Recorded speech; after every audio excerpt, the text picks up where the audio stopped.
Shalom, brothers and sisters, welcome back to the channel.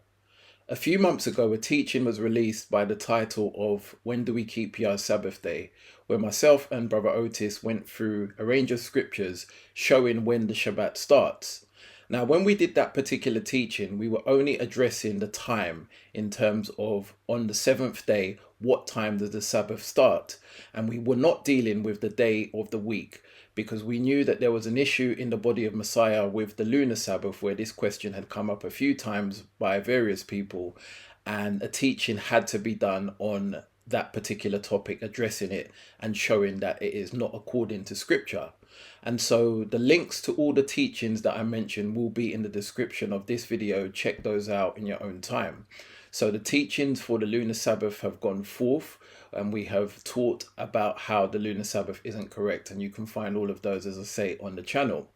So on this particular teaching now, we are going back to the original teaching, which was about 45 minutes long, just going through a few scriptures with regards to the Sabbath and when it starts.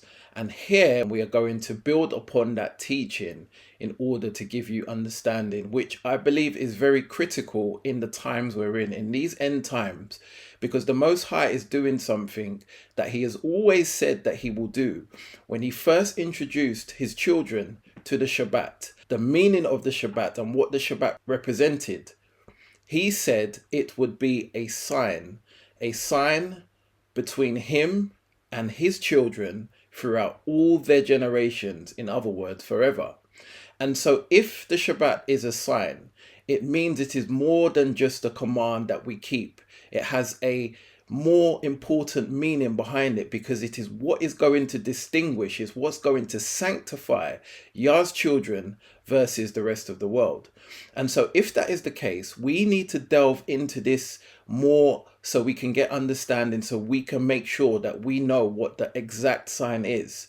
Now, the Most High is an Elohim of order, and he always does things in an orderly and precise manner, meaning that when he says he's going to give you a sign, that sign can be the only sign. It is not a sign that can be replicated or copied or edited. And these are some of the things we're going to see in this teaching. It is a sign that is going to be unique to his children and unique to those who he calls his own.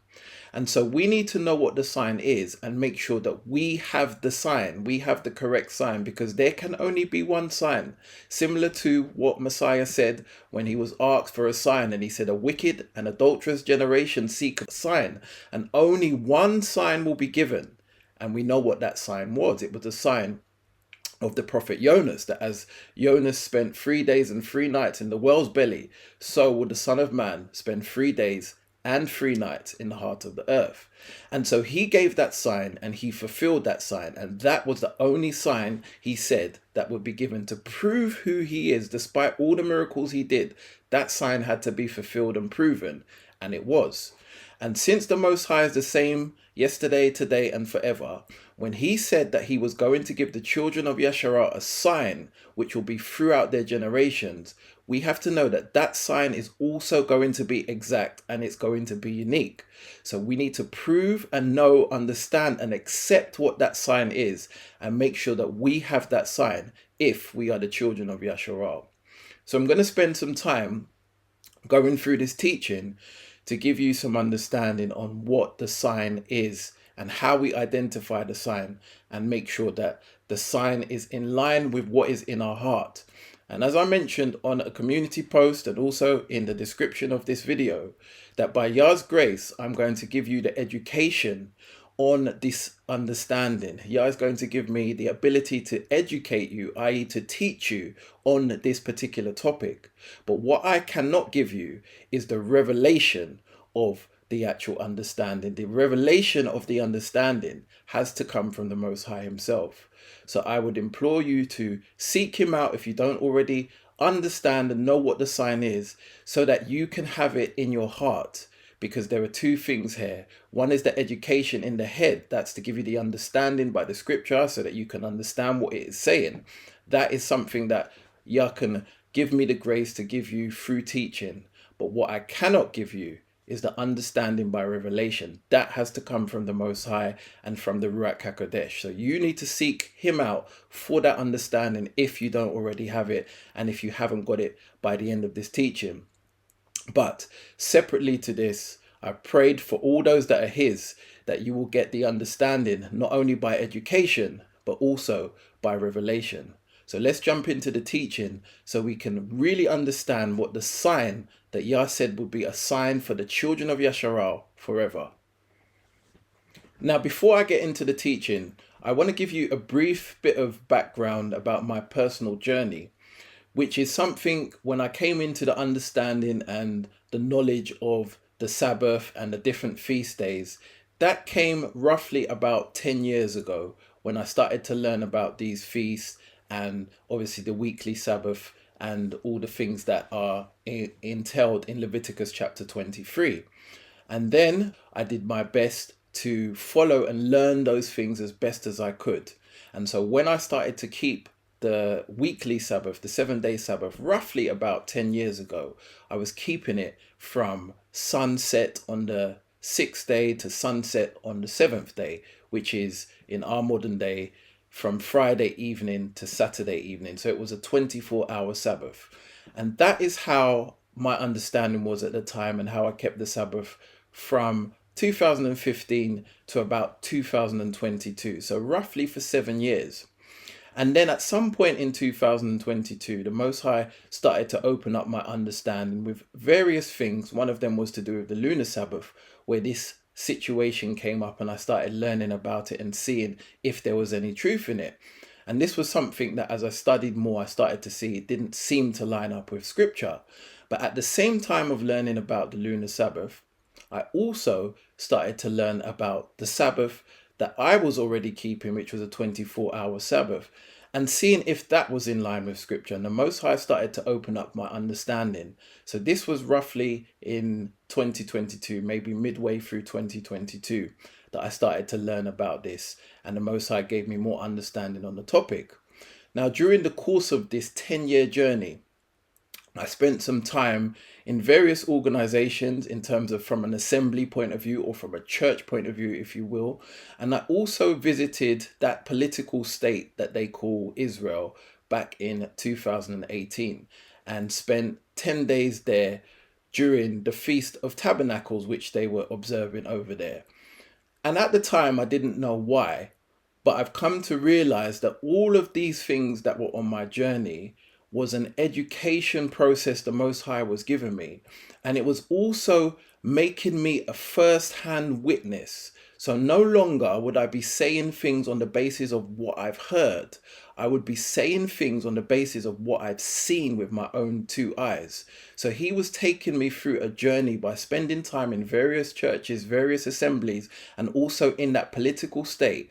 I was able to see things with my own eyes. There were certain rumors I'd heard. There were certain things that had come to light that other people who maybe had visited these places had witnessed and they had mentioned.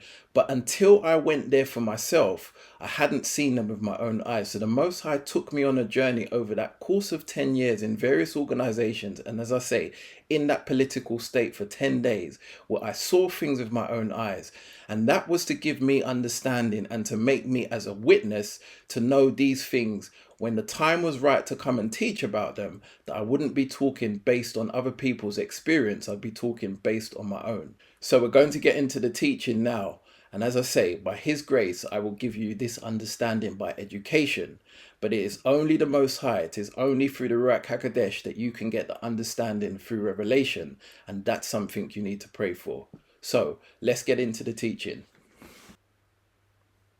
This blueprint, which was established on day one, we find in Genesis chapter 1 and verse 1, where it says, "In the beginning, Yah created the heaven and the earth." And verse 2 says, "And the earth was without form and void, and darkness was upon the face of the deep. And the Ruach of Yah moved upon the face of the waters." And verse 3 says, "And Yah said, Let there be light, and there was light. And Yah saw the light, that it was good, and Yah divided the light from the darkness." And verse 5 reads, And Yah called the light day, and the darkness he called night. And the evening and the morning were the first day. Genesis chapter 1, verses 1 through to 5. So we see here that the Most High established the beginnings by creating the heaven and the earth. And when he started this creation process, the earth we find was without form, it was void, and there was darkness upon the face of the deep. And so the first thing Yah did when he started to create is he called for light to come. And when the light came, Yah saw that the light was good, and he divided the light from the darkness. So in other words, he separated the light from the darkness. He sanctified the light from the darkness. And note that it was Yah that saw the light and said it was good in verse 4. He didn't say the darkness was good. He said that the light was good. And that is something we really need to get into our understanding, into our psyche, so we can see how this means something throughout the course of this lesson. Yah called the light day, and he called the darkness night. Now, the light that he called day, I've put on the screen here the concordance in the Strongs, which is H3117, and it is the word in Hebrew yom. And we're going to go into more detail to understand this word, and I'm going to talk a little bit about the concordance as well, because the concordance, whilst it is a tool that can be used, we have to use it with caution, and we have to rightly divide, because remember, the concordance isn't the inspired word. It is not the word authorized by the Ruach HaKodesh. And in fact, many of the Gentile people are what come together to create the concordance. Now, that doesn't mean it can't be used, because it does have truth in it, but we have to rightly divide, because not everything in it is accurate. And when we use the Ruach HaKodesh as our guide, we're always able to see the contradictions. But for the benefit of this lesson and many others, we can use the concordance as long as we rightly divide, and it will help us get more understanding. So the day was called Yom, the light part of the day, and the evening or the darkness, the darker part of the day was called night. It was the Most High that separated the evening from the morning, or the night from the morning. And we see that the evening and the morning were the first day. So what we have just seen, what we have just read in scripture, is this first Yom you see on the far left is what we witnessed during Yah's creation week, the blueprint which was established. And that blueprint was established on day one. That day one was the first Yom, or the first day. And that day began at night, because when Yah started to create, it was darkness upon the deep, as it says in Genesis 1 and 2. And then he called for the light, and the light came. And when the light came, the Most High divided the light from the darkness. So you see in the first Yom that you have the night, and then the division where you have the day, which is when the light came. And the Most High said that the day, or the light, was good, because he was the one who did the division. He did the sanctification. And so day one, the first Yom, forms the blueprint for creation week, because every other day that followed day one had the same pattern, that there was night and day. The evening and the morning was the first day, the evening and the morning were the second day, and so on. And so it continued all the way to the seventh day. When the seventh day came, the same process took place, that Yah called that seventh day the Sabbath, because it was the day that was sanctified from the other previous six. So he called the seventh day the Sabbath, but it still had the same pattern of having the night first and then the daytime. And he sanctified that seventh day. He sanctified the Sabbath. So it still retains the same format as day one, except that the Sabbath is sanctified by the Most High. And so what you see on screen is the pattern of the blueprint, which will continue forever. And so once we've got this as an understanding, the rest of the teaching is going to fall in place easily. Because on this seventh day, or on the Sabbath, whatever you want to call it, the night comes first, or the evening to the morning is the first day, as it says in Genesis 1 and 5. So it is for the Sabbath. It's the evening to the morning is the first part of the day, and then the morning to the evening is the second part of the day. You add them together, you get 24 hours. But you have the Sabbath night, which is the first 12 hours, the dark period of the day, because the evening and the morning is what starts the day, from evening through to morning, and then from morning back through to evening. So you have the Sabbath, which is the whole period. You have the Sabbath night, which is the first 12-hour period of the night. And then you have the Sabbath day, which is the 12-hour period of daylight. And remember, it still has the same pattern as every other previous day, where there are 12 hours at night and 12 hours during the day. So this is the blueprint for the creation week. This is the blueprint for the beginning of establishing what the Sabbath is. That the Sabbath is a whole day period of night and day, and it is divided in half. The first period, i.e. the first 12 hours, is the Sabbath night, and the second 12 hours of daylight is the Sabbath day. If you get that into your understanding, when you start to see these scriptures, things are going to open up for you by Yah's grace. Now, as I mentioned in the introduction, when Messiah was asked for a sign, he said only one sign would be given, and that was the sign of the prophet Jonas. For as Jonas was 3 days and 3 nights in the whale's belly, so shall the Son of Man be 3 days and 3 nights in the heart of the earth. Matthew chapter 12 and verse 40. And so when the Most High, via his Son, was given a sign, the sign he gave was a sign that had to be fulfilled. It had to be accurate. There could be no deviation to it, because he knew in all his wisdom and foreknowledge that one day some pagan people will come along and say Good Friday to Easter Sunday was the sign, and that does not make 3 days and 3 nights. So he was very specific when he gave this sign, that it had to be exact. It had to be fulfilled to the exact T for you to know that that is the sign of the Son of Man, that he is the Messiah. And he fulfilled this sign, as we already know. There are teachings on the channel. Again, the links will be in the description about the previous teachings which show how the Sabbath week was fulfilled entirely by Messiah. But he gave this sign that 3 days and 3 nights would have to be the sign. So now, when we are looking at the sign of the Sabbath, we have to know that when the Most High is speaking, he is very accurate in when he is giving a sign. As it was with Yahusha's sign, he said it will be 3 days and 3 nights. So he used both terms, days and nights, to know that that was the sign.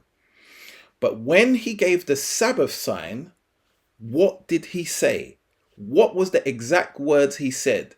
Did he use the term night and day, or did he just use the term day? Let's see what the scripture says. Now, as I mentioned, the concordance is something we have to use, but we use it with caution. But it does give us understanding. Now, this word day that you see highlighted, H3117, is the Hebrew word yom. And yom in Hebrew, talking about the root meaning, this is the key here, the root meaning, it is related to hot within the day, or the heat within the day. In other words, the warm hours of the day.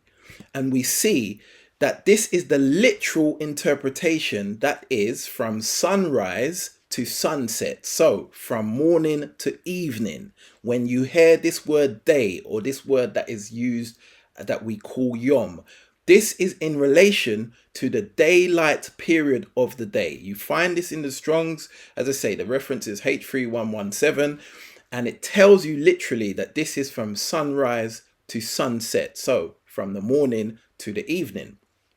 And where I say you have to use the Strongs with caution is because there are other things that they add in there that are not actually in relation to the word.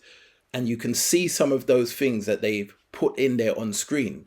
But if you rightly divide it, if you use the scripture and you use the scripture in its context, it is quite clear to see that this word yom was referring to the hot part or the warm part or the light part of the day, i.e. the literal interpretation from sunrise to sunset. This is the meaning of this word yom. So bear this in mind as we go through, because we are going to see how this makes perfect sense as we start to open up the scriptures and see how the Most High is working with them. So we have now seen our creation week, our blueprint, and we have now seen the various meanings of this seventh day, which we class as the Sabbath. So the seventh day Sabbath, the day itself, i.e. the night and the day, the whole 24-hour period is called the Sabbath. But the first part of the Sabbath is the Sabbath night or the Sabbath evening, and that is a 12-hour period of dark night. Then the second part of the Sabbath is called the Sabbath day, which is 12 hours of daylight, because we know that the evening and the morning makes the day. So when we have this understanding, we are going to see that everything falls in place and makes perfect sense, and it is not ambiguous if we allow the Ruach to teach us and to lead us. We will get the understanding. And going back to Messiah's sign, remember when Messiah gave his sign, he was very specific. He used the word 3 days and 3 nights. He used both days and nights because he was specifying exactly what he meant. He says what he means and he means what he says. So now when we look at the scripture, talking about the Sabbath command, we are going to see how easy it is to understand when the Ruach is with us and when we are putting things line upon line, precept upon precept. Let's look at it.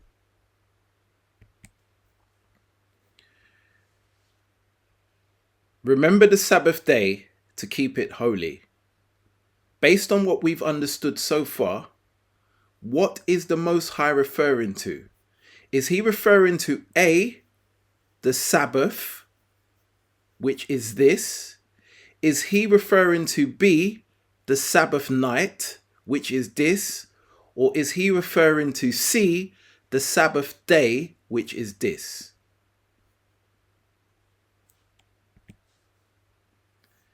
"6 days shalt thou labor and do all thy work."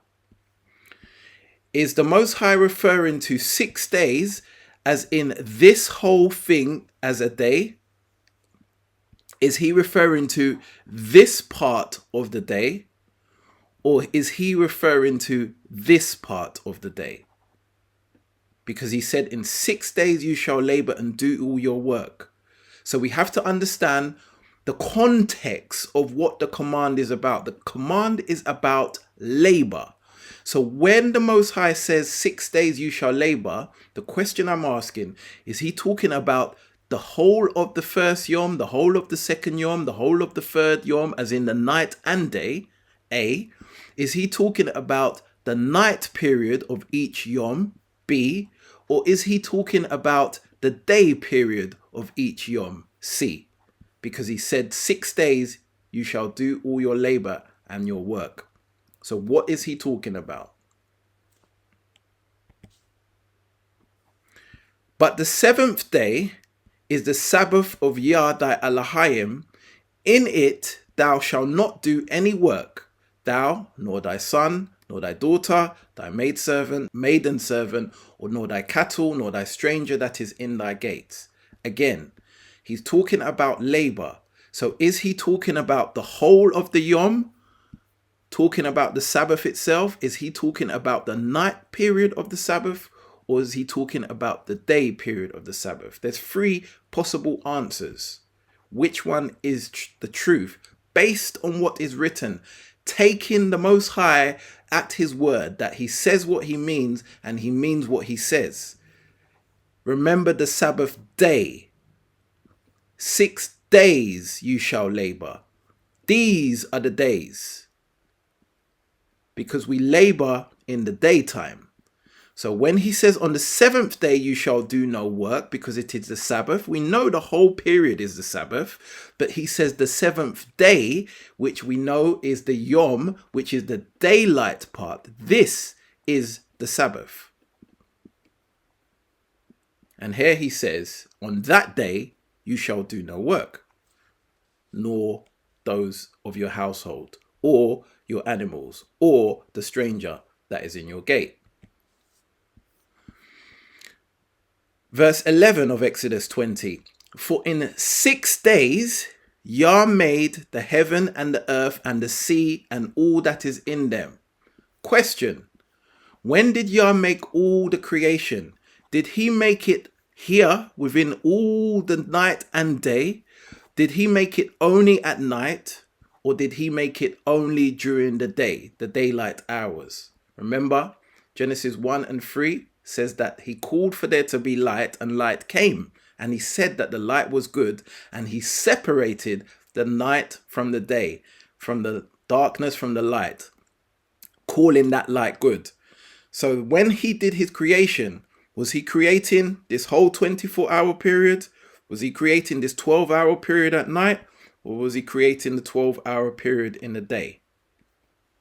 Because it says in 6 days, Yah made heaven and earth, and the sea and all that is in them. So he made them in 6 days.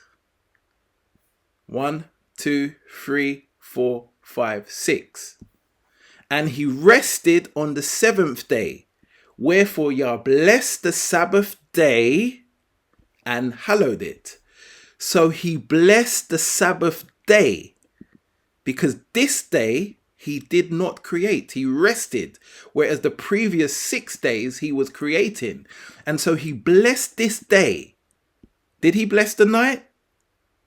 Well, he wasn't creating on any other nights. He was only creating in the day. So it would make sense that he blessed the day and hallowed it. He sanctified it. He separated it.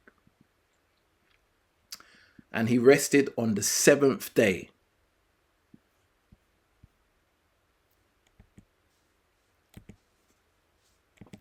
Now in Yochanan, chapter 11, verses 9 through to 10, Yahusha answered and said, Are there not 12 hours in the day?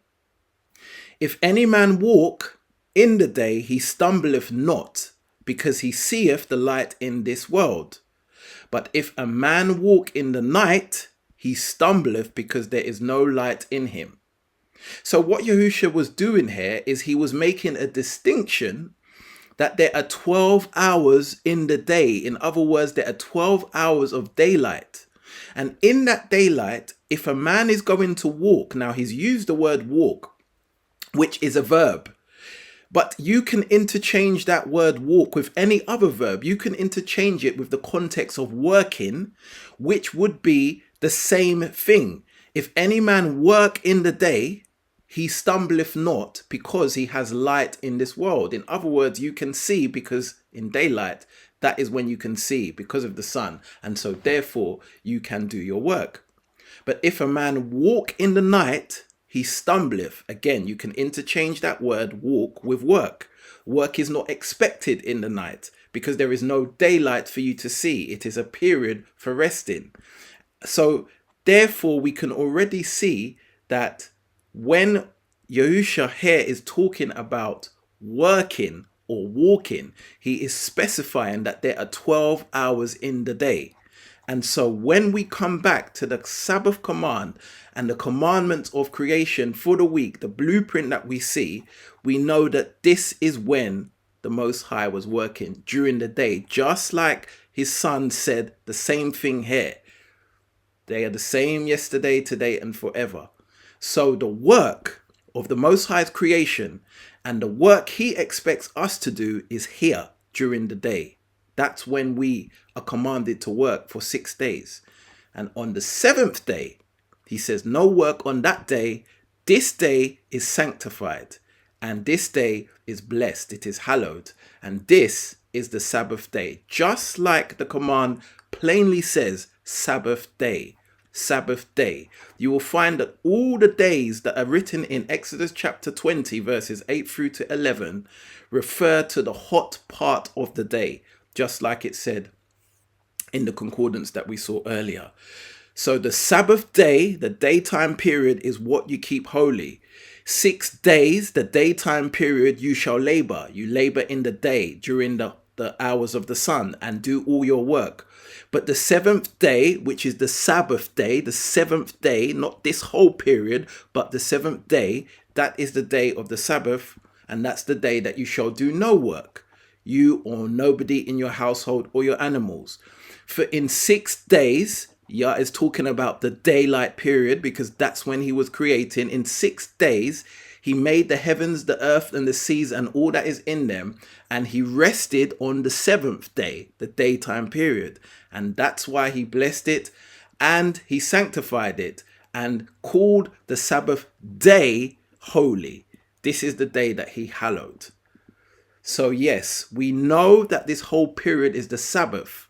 But the Sabbath is divided into night and day. And the Most High is very clearly talking about the day when he says what period should be hallowed. Not the whole 24 hours, just the day. The truth is in the scripture, is plainly written. And if the Ruach HaKodesh is with you, it will give you understanding. And what I want you to get, Yahsharal, is that the Most High does not use words just for the sake of it. Because if he wanted you to keep this whole period, this 24-hour period holy, all he would say is remember the Sabbath. Full stop. Period. He wouldn't need to add the word day. He would just say remember the Sabbath, keep it holy. 6 days you shall labor and do all your work, but the 7th day is the Sabbath of Yah thy Elohim. In it you shall do no work, nor your son, your daughter, your maidservant, etc., etc. In 6 days Yah made the heaven and earth, the seas and all that is in them, and rested on the 7th day. Therefore Yah blessed the Sabbath. He would leave out the word day. He would just say he blessed the Sabbath, i.e. the whole of that period, and hallowed it. There would be no need for him to add this word day, this word yom, which refers to the hot part of the day. But the fact he's added this word day shows us that he is specifically talking about the day period. Otherwise, there'd be no need to add the word day. And when we look in the Strongs, we see what the root word of that is, which is the hot hours of the day, or the sunrise to sunset part of the day. So it's very easy to understand. But throughout the course of this lesson, you are going to see many different angles as to how we know exactly what the Most High is talking about. To be honest, this should be enough from here, because it is as clear as day, excuse the pun. But we're going to continue, because I know that the Most High wants to leave you with no doubt as to what he's talking about, especially since it is a sign. So this is the pattern: sleep, work, sleep, work, sleep, work, sleep, work, sleep, work, sleep, work, sleep, rest. That is the anomaly. If you can understand that, then you will understand the rest of this teaching. Now in Leviticus chapter 23, just one verse in verse 3, the Most High is giving a summary on the whole of Leviticus chapter 23 of his feast days and his Sabbaths, his weekly Sabbaths and his high Sabbaths with the feast days. And in verse 3 he says, 6 days work shall be done. Now when the Most High is giving a summary, he's not going into much detail about the command, because he's already told you in previous places, i.e. what we just read in Exodus, what the whole of the command is. So in this very short place in Leviticus 23, where he's given a summary, he's only given you the top line detail. But even within that detail, you can see the clue that he is referring to the Sabbath daylight period. He says 6 days shall work be done, but the 7th day is the Sabbath of rest. Now we know that the work is done on those 6 days, and he said that the 7th day is a Sabbath of rest. But look at the clue he's given us. Not only is it a Sabbath of rest, it is a holy convocation. When do you have your holy convocation? Do you have it at night or do you have it during the day? Of course, it is during the day. So he has told you that the seventh day, daylight period, is the Sabbath of rest. And he has told you that a holy convocation is to be observed during that period, during that daytime period. And in it, you shall do no work therein. It is the Sabbath of Yah in all your dwelling. So this is the Sabbath of Yah. This is the holy convocation. This is the seventh day rest. So we can take the Most High Yah at his word, that he says what he means and he means what he says. That the evening and the morning, the evening comes first. It is the night period that comes first. And then the daylight period comes. And that together, 12 hours of each, makes a day period, a whole day, a 24-hour day. So all we have to do is just believe the Most High and believe what he said with his mouth and wrote with his fingers, and we won't have a problem. So now we are going to see further detail in the Most High's command about the when, where he says, keep the Sabbath day, sanctify it as Yah thy Elohim has commanded thee. So he is telling you the when. When is the Sabbath? The Sabbath is during the day. Keep the Sabbath day here. That is the when. Then he's going to tell you what? 6 days you shall labor. So he's telling you what to do. He's telling you that on these 6 days, those are the days for you to labor and to do all your work. But on the seventh day is the Sabbath of Yah. Thy Elohim, in it you shall do no work, nor your son. And now he starts to tell you the who. Who are the people that should obey this commandment? Your son, your daughter, your manservant, your maidservant, nor your ox, nor your ass, nor any of your cattle, nor the stranger that is within thy gates, that your manservant and maidservant may rest as well as you. So he's telling you now the who is to keep the commandment, which is basically everybody in your household, including yourself. Those of you who are children of Yah, children of Yahsharal, true Yahsharal, he is telling you that you should keep the Sabbath day as the commandment because it is the seventh day, the Sabbath of rest. So he's told you the when, he's told you the what, he's told you the who, and now he is going to tell you why you are to do these things. He tells you, remember that you was a servant in the land of Mitzrayim or Egypt, and that Yah thy Elohim brought thee out. Question: when our ancestors were servants and slaves in Mitzrayim, how many days per week do you think they worked? It is very clear that when they were slaves, they didn't have a Sabbath day of rest.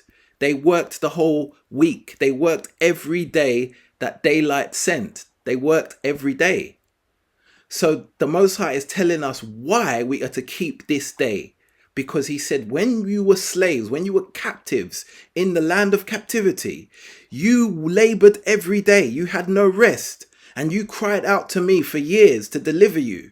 And so now that I have delivered you and brought you out of your captivity, I am making this seventh day a day of rest, so you can remember that it is me that brought you out with a mighty hand, and it is me that sanctifies you from the other nations, and it is me that gives you rest. And this is where he gives you rest, because it is the daylight hours, when normally if you were in captivity, you wouldn't have a Sabbath. You would be working during the day. Now, would you be working through the night? No. Because even during transatlantic slave times, they would not have the slaves out at night for fear of them escaping, or for fear of them plotting and finding a way to get away from the slave masters. So they kept them under tight supervision, under lock and key. They were not having them out in open fields at night when they had no light to see. They were keeping them away. But every hour that the daylight sent, slaves were working. And so the Most High is telling us that on this Sabbath day, he has sanctified it.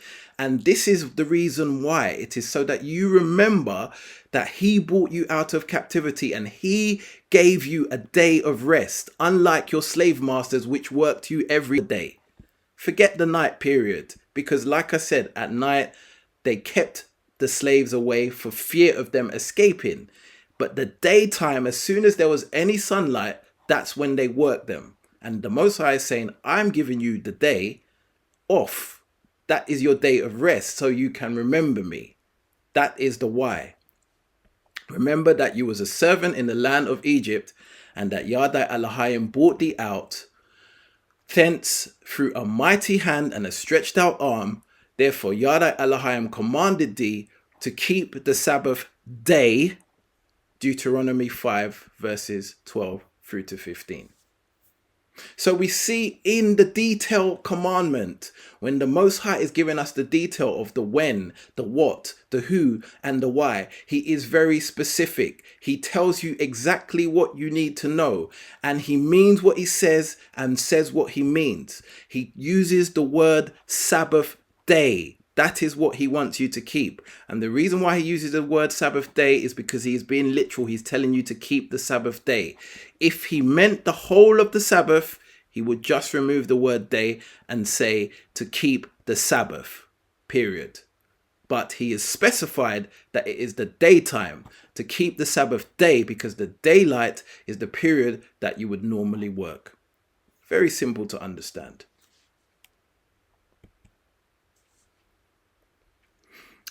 So now we are going to see what the sign is, and that the Most High Sabbath day, the seventh day period, is the sign. Exodus chapter 31 and verse 13 says, Speak thou also unto the children of Yahsharal, saying, Verily my Sabbaths ye shall keep, for it is a sign between me and you throughout your generations, that ye may know that I am Yah that does sanctify you. Verse 14 says, Ye shall keep the Sabbath therefore, for it is holy unto you. Every one that defileth it shall surely be put to death. For whosoever does any work therein, that soul shall be cut off from amongst his people. And again, we know that work is done during the day. Verse 15, 6 days may work be done, i.e. during the day. But in the seventh day is the Sabbath of rest, i.e. during the day.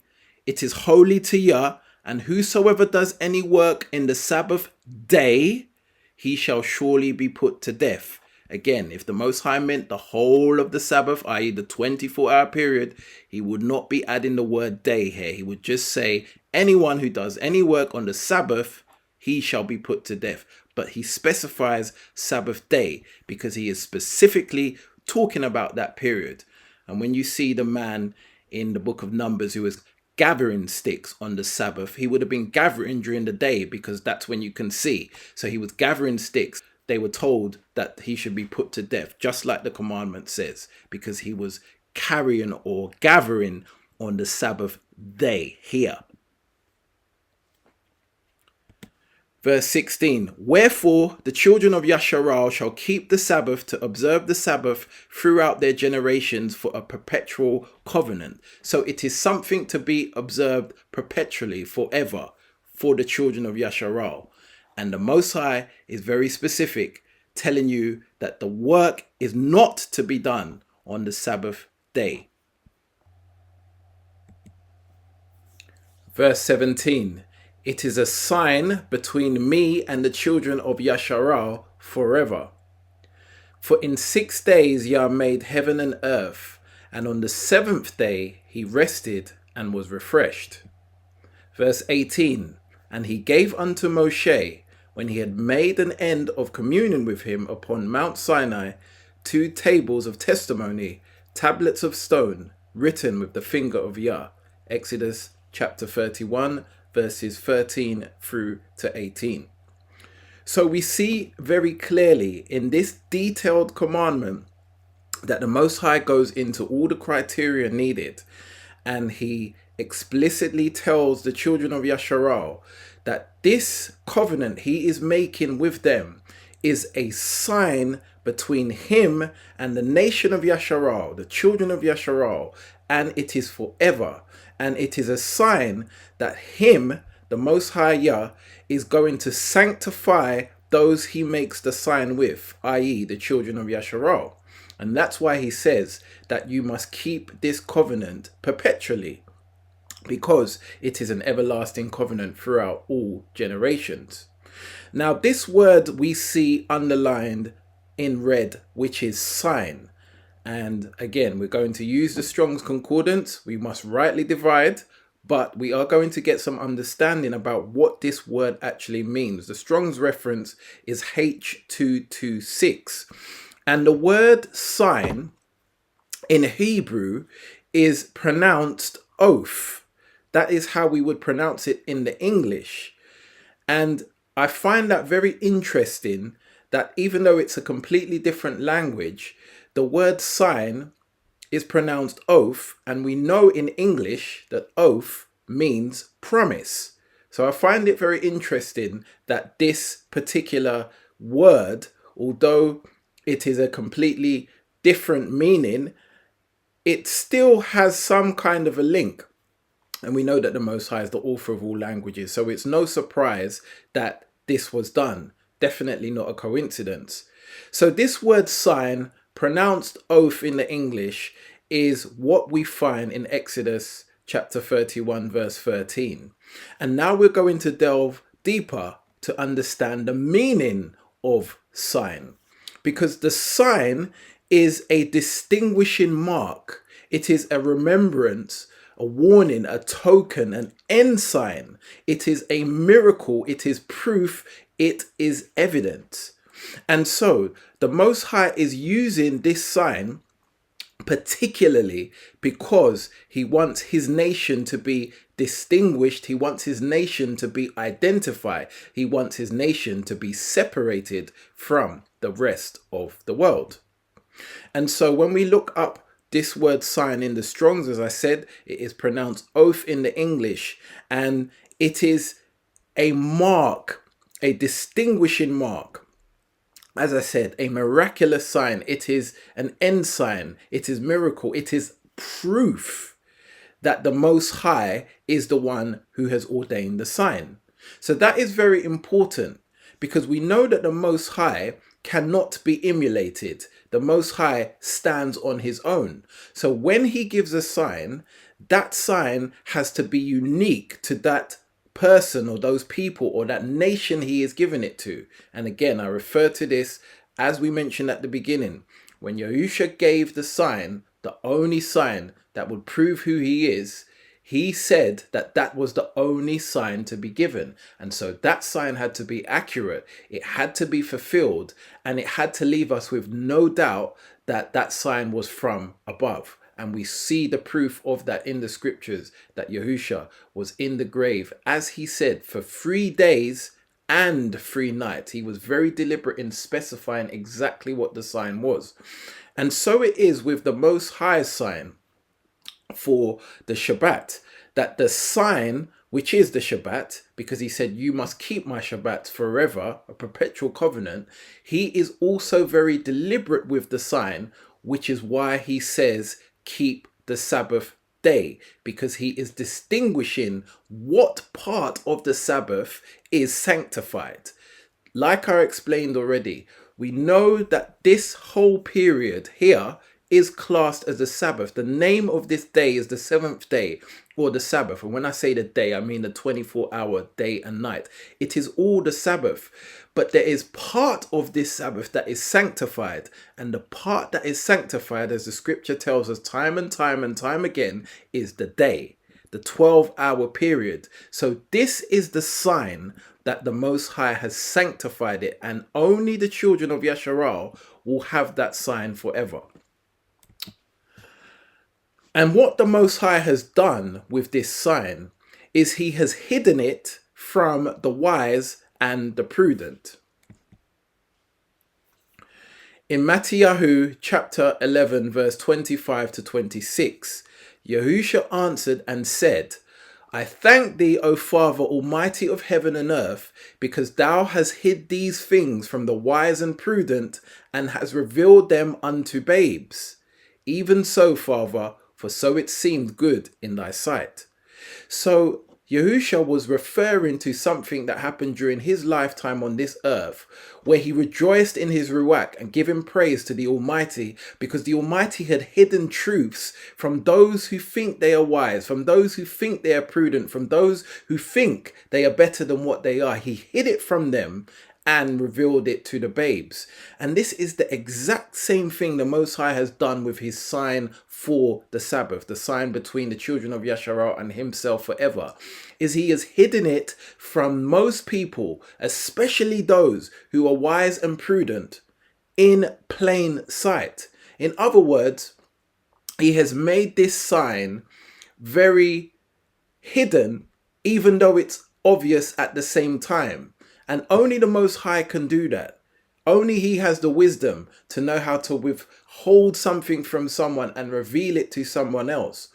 And where I say he has hidden the sign from most in plain sight, I'm not only referring to those from outside Yahsharal, I'm also referring to those within Yahsharal, those in the body, if they think they are wise and prudent. And this is the reason why many people still have not come to understand this sign. Because if you have not submitted yourself unto Yah, and if you are wise and prudent in your own sight, then there are things that are going to be withheld, things that are going to be hidden. And like Yahusha said, the Most High will reveal it to the babes, to those who are the children of Yahsharal, who are innocent in the sense of they believe in the Most High and they submit to him as a child. Like Yahusha said, you have to be childlike to enter the kingdom of Elohim. And this is what the Most High has done with this sign. But let's see some more detail. Now, the sign from Yah is authentic and precise. It cannot be a copy, a replica, a counterfeit, a variation, or an edit. It must be exact. We know the Most High is precise, deliberate in everything he does. So the sign he gives has to be exact. Now, there are many groups, many sects, many people that keep Sabbath from sunset on the 6th day, i.e. Friday evening, until sunset on the 7th day, i.e. Saturday evening, which is a 24-hour period. Many groups. And the Most High said that keeping the Sabbath day holy is a sign between him and Yahsharal throughout all our generations, to sanctify, which is to separate and to distinguish us from others. So bearing all of that in mind, would it make sense if Yah allowed the sign that distinguishes and separates us from others to be the exact sign as theirs? Would that make sense?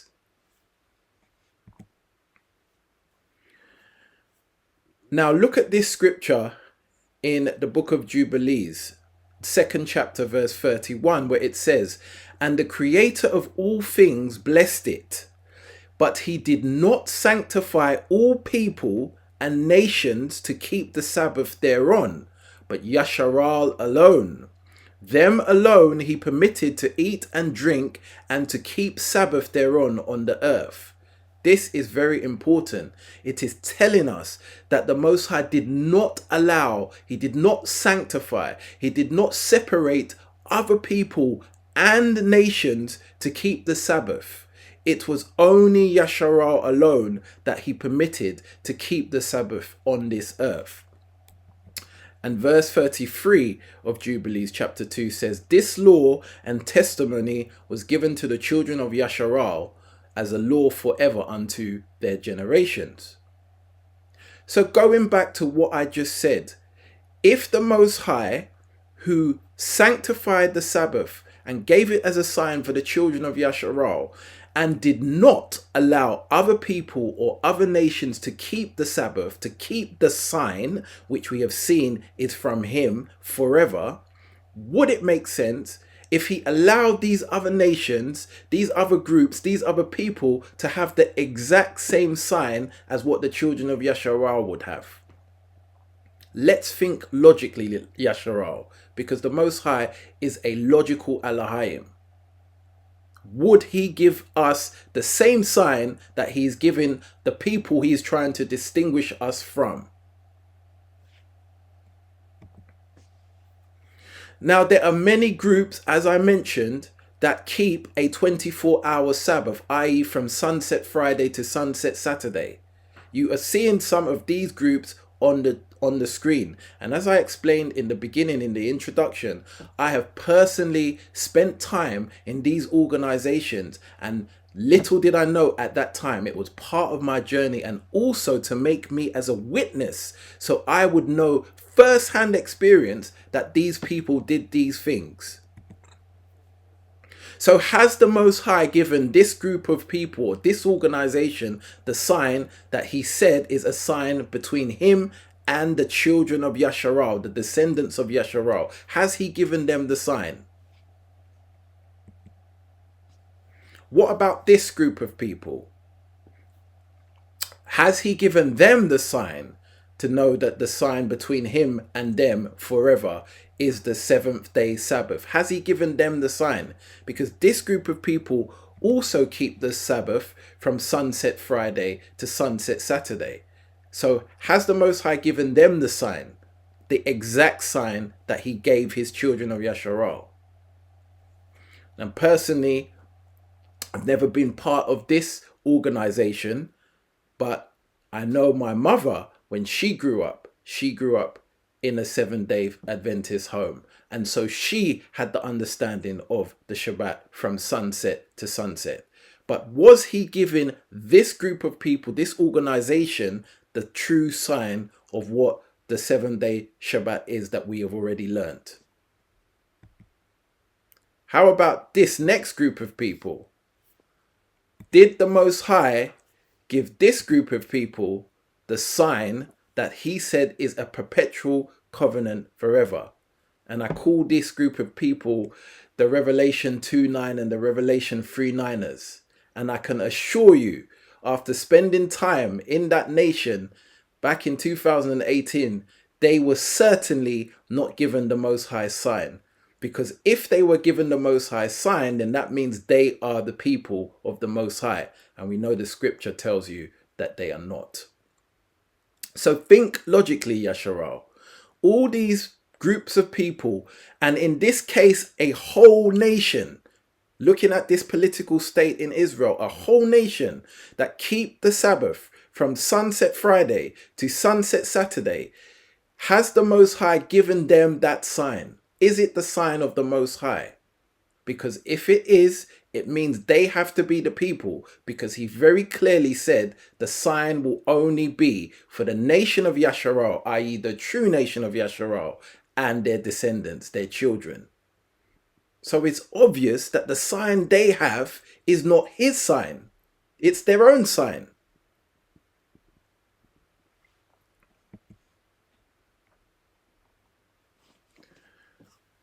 Now we're going to get into some literalism and some metaphors. One light is far greater than the other. Now in Genesis 1:16, we learn that the Most High created the luminaries on the fourth day. We find that from Genesis 1:14 onwards. And he made two great lights. The greater light to rule the day. We know that that light is the sun. And the lesser light to rule the night. We know that that light is the moon. He made the stars also. Now let's dig deeper into this to see the metaphor or the allegory behind what the scripture is saying. These four great works Yah created on the third day. And on the fourth day, he created the sun and the moon and the stars and set them in the firmaments of the heaven to give light upon the earth and to rule over the day and the night and divide the light from the darkness.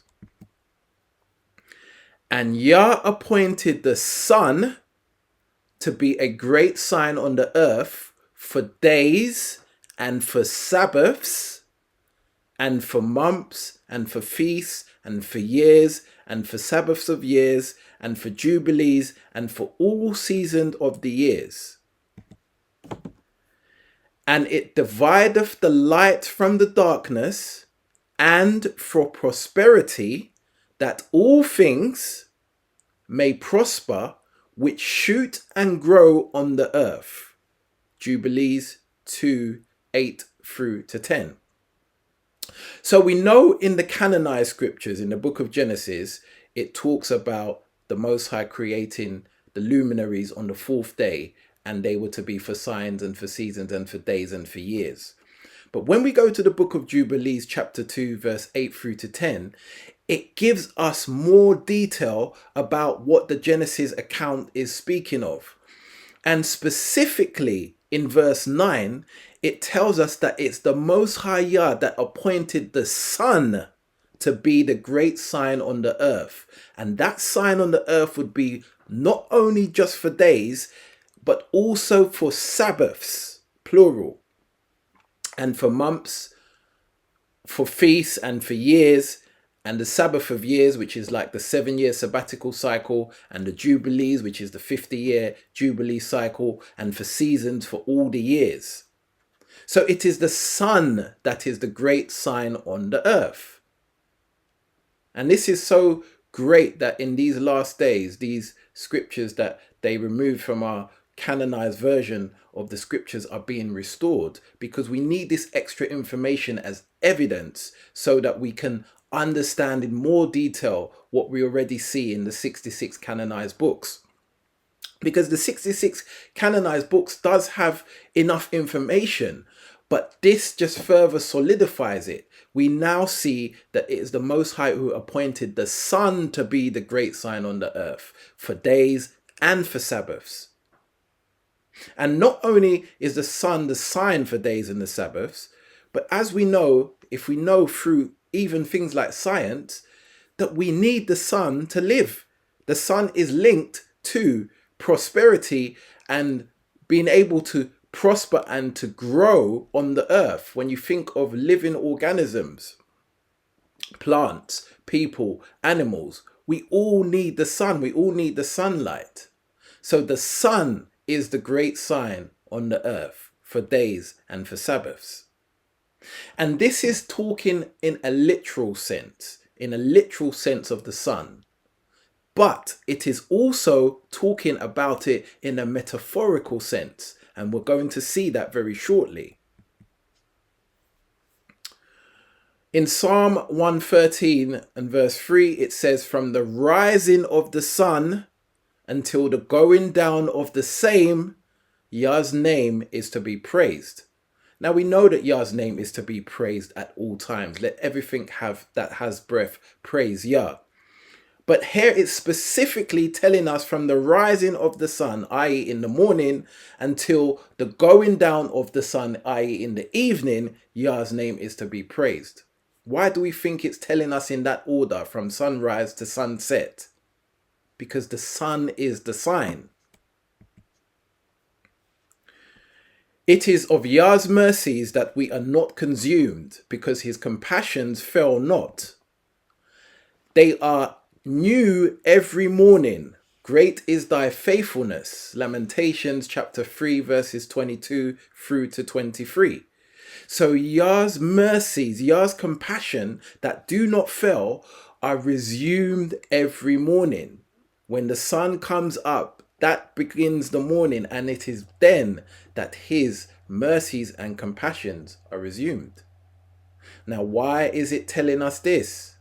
Because again, the sun is the great sign. For his anger is but for a moment, and his favor is for a lifetime. Weeping may tarry for the night, but joy comes with the morning. The morning comes when the sun rises, and that's when joy comes. Psalm 30 and 5. So all of these scriptures we are seeing here is telling us of the good things that will happen at the rising of the sun. In the morning, Yah's mercies and compassions are renewed. In the morning, joy comes after weeping may tarry through the night. What or who does the sun represent? Talking of the sun, the physical, the literal sun in the sky, what does that sun represent? HaMashiach is the light of the world, John 8:12. Hasatan, who we know was called Lucifer, was the light bearer, Isaiah 14 and verse 12. But he is now a fallen angel masquerading as an angel of light, 2 Corinthians 11 and 14. So in a metaphoric sense, there are two lights that were in this world. The light of the world, John 8:12, the Most High's Son, and in the beginning when he was created, the light bearer who was Lucifer. And so when we go back to Genesis 1 and 16, and we see that it says Yah made two great lights, the greater light to rule the day, the greater light that rules the day is the sun, i.e. the sun in the sky, that we see from sunrise to sunset. That is the literal interpretation of the sun. But the metaphor is that the greater light that rules the day, the sun in the sky, also represents the son, which is the Son of the Most High, Yahushua HaMashiach. So he is the greater light. Then you have the lesser light. The lesser light rules the night. The lesser light that rules the night, when Lucifer was created, he was created as the light bearer, hence the name. And we know he fell from the heavens due to his pride and arrogance, and he was cut down, as we know. But he still tries to masquerade as an angel of light, as the scripture tells us. He is the lesser light, but now he is a light that rules the night. So there is a direct metaphor between the two lights that we see that are in the sky, one to rule the daytime and one to rule the night. And we know that the greater light is the sun, the literal light, the sun in the sky, and also the Son of the Most High. So if we get these understandings in place, we will see why the sun, sun, is the sign, just as the sun, son, is also the sign. He is the greatest sign because he is what the Most High has given the world. We just need to get understanding, and these things all fall in place. When the sun sets, i.e. when the sun goes down, it represents the death of the sun, the son. But when the sun rises, i.e. when the sun comes up in the morning, it represents the resurrection of the sun, talking about the son, the Most High Son. These are the metaphors that we see with the literal sun and moon that are in the sky. There is a direct, literal interpretation as well as a metaphor that the Most High has hidden, so to speak, in the scriptures. And when we start digging into it, we actually see it come into life. So this is the reason why the sunrise is the sign from the Most High, because it is directly pointing us to the rising of his Son, the Most High Son, our Messiah. Sunrise is when we see the physical sun coming up, and it gives us a reminder that the Son resurrected and sits at the right hand of the Father. And so it is the sun that is the greater sign. The sun is the greater sign, as it says in Jubilees 2 and 9, that Yah appointed the sun to be the great sign on the earth for days and for Sabbaths. Now the beginning tells a literal story which is also a metaphor. Follow me very carefully. In the beginning, Yah created the heavens and the earth was without form and void, and darkness was upon the face of the deep, and the Spirit of Yah moved upon the face of the waters. And Yah said, let there be light, and there was light. And Yah saw the light, that it was good, and Yah divided the light from the darkness. Genesis chapter 1, verses 1 through to 4. So we know that this is the beginning. And if we follow this story literally, we understand how creation came to be. But I want you to pay attention to the metaphor within this story, within these 4 verses. Because first and foremost, it tells us in Genesis 1 and 3 that Yah called for light. He said, let there be light, and there was light. So the question is, what or who is the light in Genesis 1 and 3? Now we know, or should know, that the light in Genesis 1 and 3 was not the light from the sun or from the moon or from the stars, because this was day 1. There was no sun, moon and stars. They were not made until day 4. So the light we see in Genesis 1 and 3, the light that the Most High called for, was not from the luminaries. Of course, it was the sun. It was his sun. The sun, from an allegoric perspective in the scriptures, is often interchangeable with the sun, i.e. the literal physical sun, the luminary that was made on day 4. So the light that came in Genesis 1 and 3 was the Most High Son, our Messiah. That's who was the light. That's what the Most High called light for. And so if you get this understanding, you start to see the metaphor that verse 1 says, in the beginning, Yah created the heavens and the earth. And verse 2 says that the earth was without form, it was void, and it was in darkness. Now, when have you ever seen the Most High create something which is without form, which is void, and which has darkness? The Most High is a perfect creator. He will never create something that has no shape, and that's void, and that's darkness, and that's basically ugly. So, it tells us that between Genesis chapter 1 and verse 1 and Genesis chapter 1 and verse 2, something took place, because the Most High created the heaven and earth, and it seems like something came along and disrupted the creation.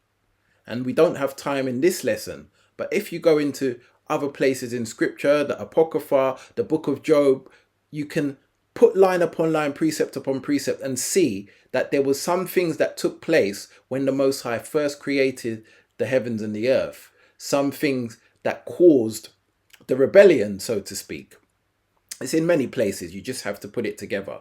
And when that happened, when we get to Genesis 1 and verse 3, the Most High then started again. He said, let there be light. And he called light to come in to replace this darkness that was on the earth. And he saw that the light was good. And he divided, he separated, he sanctified the light from the darkness. So we know this is all literal. But it also is a metaphor, because it shows us that the Most High called for his Son. He called for his Son at the very beginning and said, let there be light. And when his Son came, when his Son showed up and illuminated the earth, the heavens and the earth, the Most High saw that the light was good. And then he divided the light from the darkness. And so if we know who the light is, i.e. the Most High Son, we know who the darkness is. The darkness is Hasatan, the one who used to be the light bearer. He divided his Son from Hasatan. He separated them. They were no longer on the same team. So it is the Son that we see in Genesis 1 and 3, i.e. the Most High Son, the S-O-N. And as I say, it's very often interchangeable with the physical Son, the S-U-N. Malachi 4:2 says, "But unto you that fear my name shall the Son, S-U-N, of righteousness arise with healing in his wings, and ye shall go forth and grow up as calves of the stall." So it is the sun in the sky that is going to give you your healing in a literal sense, because the sun is the greater sign. But this scripture is clearly, when you read it in context, talking about the Son of the Most High, the S-O-N, who is our Messiah. And so you can see that the luminary of the sun and Yahushua Messiah are often used interchangeably, because the sun is a great ball of energy. The sun is needed for living things to survive. And like Yahushua said, without him, you can do nothing. So we see that there is a direct correlation between the two.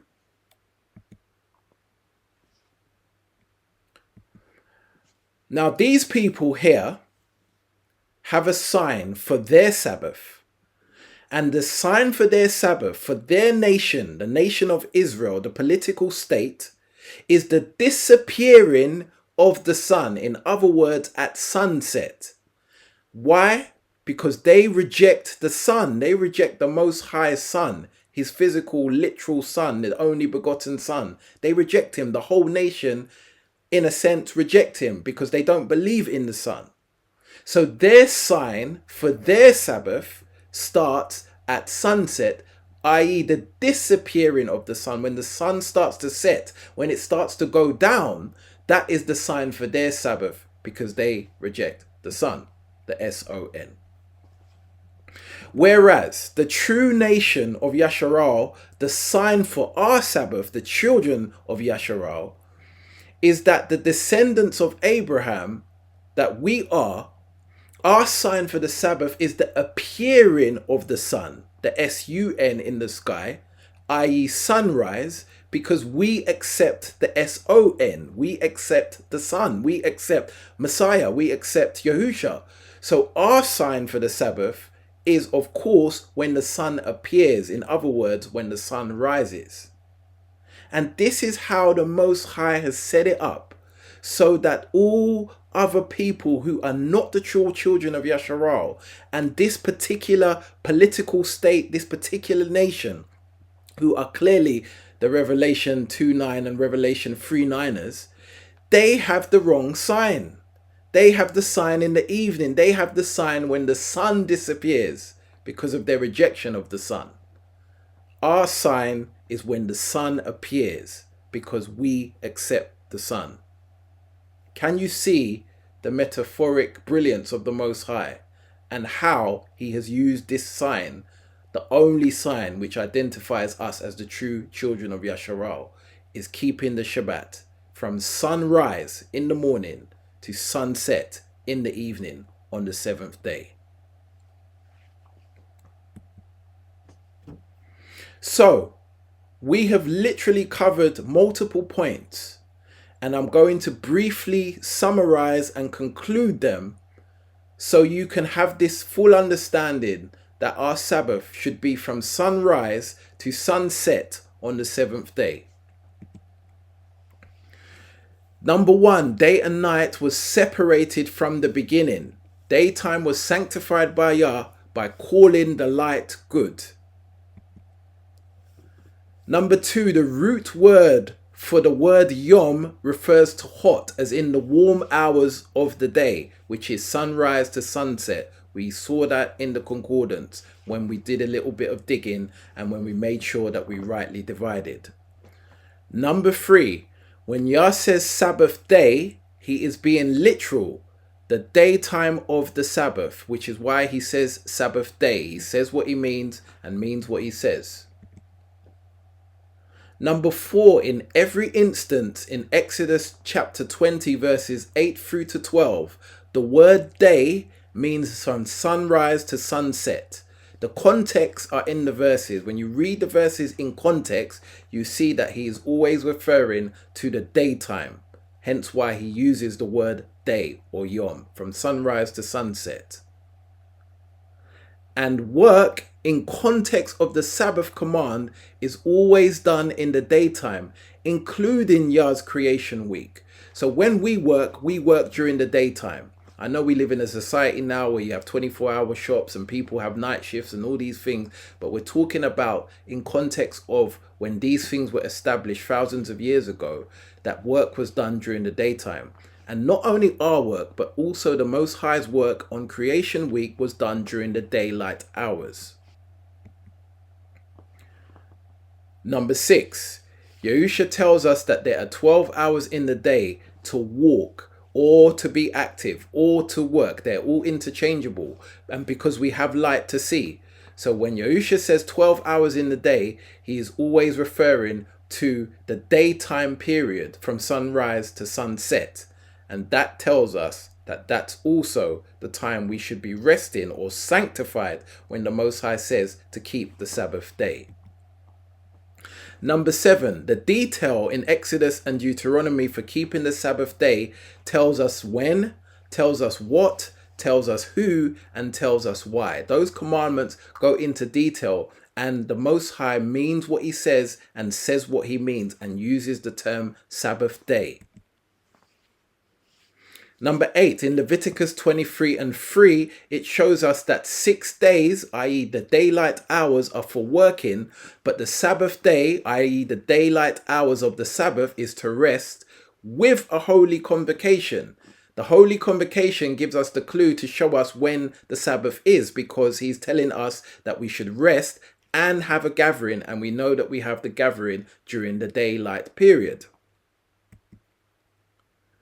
Number 8, the Sabbath is an authentic, unique sign of sanctification to distinguish true Yahsharal from everybody else. Number 10, the Hebrew word used for showing the Sabbath is a sign is pronounced oath in English. Oath means a solemn promise. Definitely not a coincidence. Number 11, the sign is hidden in plain sight from the wise and prudent, both inside and outside the nation. It is revealed to the babes. So the sign that the Most High has given and has hidden in plain sight will be hidden from those who think they're wise and prudent, even if you are from Yahsharal. Only the babes will it be revealed to. This is the brilliance of the Most High. And number 12, Yah's sign cannot be stolen or counterfeited by any unauthorized person or nation. It is only for Yahsharal. The scripture makes that very clear. Number 13, if any other nation has Yah's given sign, which is keeping the Sabbath on the Sabbath day, i.e. from sunrise to sunset, then they are true Yahsharal. And number 14, there are many people, many groups, and a specific nation that we have already seen that keep a Sabbath for 24 hours from sunset Friday to sunset Saturday. And we know that that cannot be the sign, because as number 13 says, if they have the exact sign of keeping the Sabbath on the right time, then they have to be true Yahsharal. And we know for a fact that they are not. Continuing, number 15, Yah made 2 great lights, but the far greater light was the one that would rule the day, and the lesser light was the one that would rule the night. And we've also seen that that is a metaphor for Yahusha being the greater light that rules the day, and Hasatan being the evil light that rules the night, the light who was once of the Most High. Like the scripture says, "Oh, how thou art fallen, O Lucifer, son of the morning," when he was called with beauty and wisdom until iniquity was found in him. So he lost his status as having being the light bearer. And so we can see the metaphor or the allegory between the 2 luminaries in the sky and the representation of Yahusha Messiah and Hasatan the devil. Number 16, Yah appointed the appearing of the sun to be the sign on earth to determine the days and the Sabbaths. We saw that in Jubilees chapter 2 and verse 9, that it is the sun the appearing of the sun, that is the sign to determine the days and the Sabbath, not the disappearing of the sun, which would be sunset. It has to be from sunrise to sunset. That is the appearing of the sun.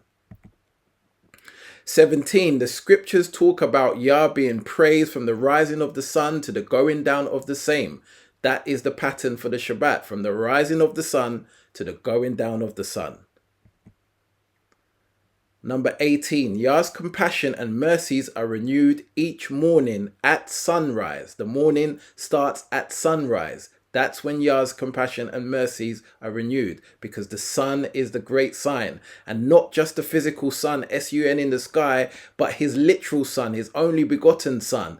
Yah's mercy and compassion comes through what his son achieved for us, his death, burial and resurrection. And that is why the sun, sun in the sky, is a direct representation of the Son of the Most High, the son, when his compassions and mercies are shown.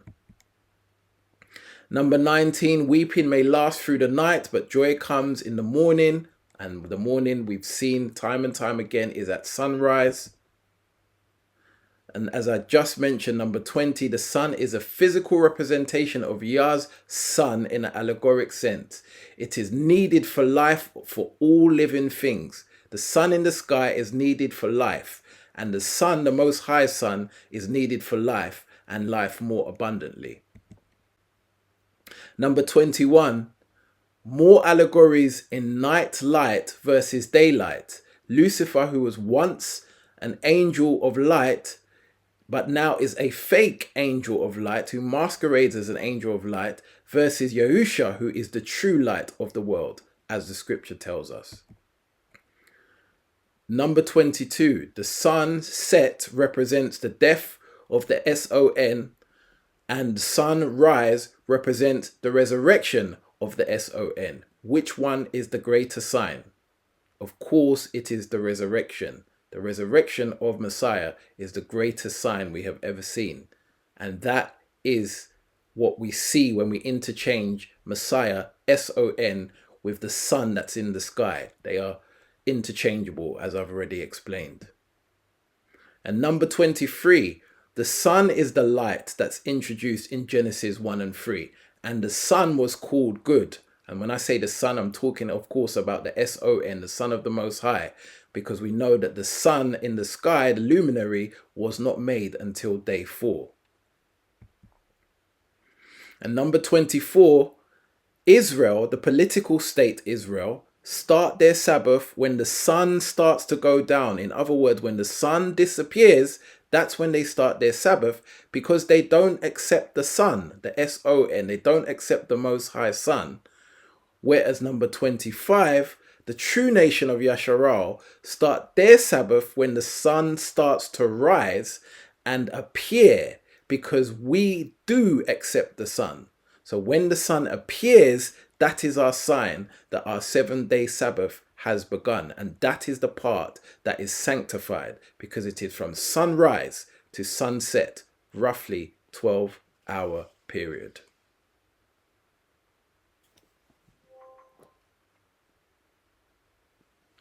So we've come to the end of the teaching, hopefully one that has given you much understanding by education through the scriptures and through the understanding of how the Most High has hidden things in plain sight. Now you need to get the understanding through revelation, something, as I said before, only the Most High Yah can give you. So ask him in sincerity and in truth if you still haven't understood that the Shabbat starts from sunrise to sunset, that the sanctified part of the Sabbath is from sunrise to sunset. If you still haven't got that revelation through the Ruach HaKodesh, then ask the Most High to give it to you in sincerity and in truth. Because he made that sign for us, because he wants to separate and identify who we are, who his true children are. He wants us all to get this thing. And this sometimes can be a process, as I explained throughout the course of the teaching and at the beginning, that I practice keeping the 7th-day Shabbat from sunset to sunset for about 7 years. That's how I had the understanding of it at that time. But through time, through experience, through various things in life, the Most High took me on this journey to get me to understand what the true sign is. And now he's given me the ability by his grace to teach that to the nation. And ultimately, I'm just a messenger. If you don't believe it, take it up with the Most High, because he is the one who inspired these words that we read in our scripture, these literal words. When he keeps saying Sabbath day, he says what he means, and he means what he says. So hopefully, by his grace, to all those that are his, you've understood this by education, and you have also received the revelation that the Most High is telling you that the Sabbath day is from sunrise to sunset on the seventh day. And if you haven't, just be sincere in your heart and pray to him that he gives you the revelation and understanding, so that you can know that this is the sign, and therefore keep it, because it's the only thing he's going to use to identify his children. He has clearly told us in scripture this sign was only given to the nation of Yahsharal, the true nation of Yahsharal. So any other nation following a variation of this sign will prove that they are not the children of Yahsharal. So please get this understanding from the Most High. I pray that this finds you in your right mind and gives you the understanding as the Most High wills. So I'll leave it here. Thank you for tuning in. Please do share this teaching, like the teaching, and subscribe as you are led. Until then, until the next time, to all those that are his, may the Most High Yah bless you and keep you. May he cause his face to shine upon you and be gracious to you. May he lift his countenance upon you, and may he give you shalom.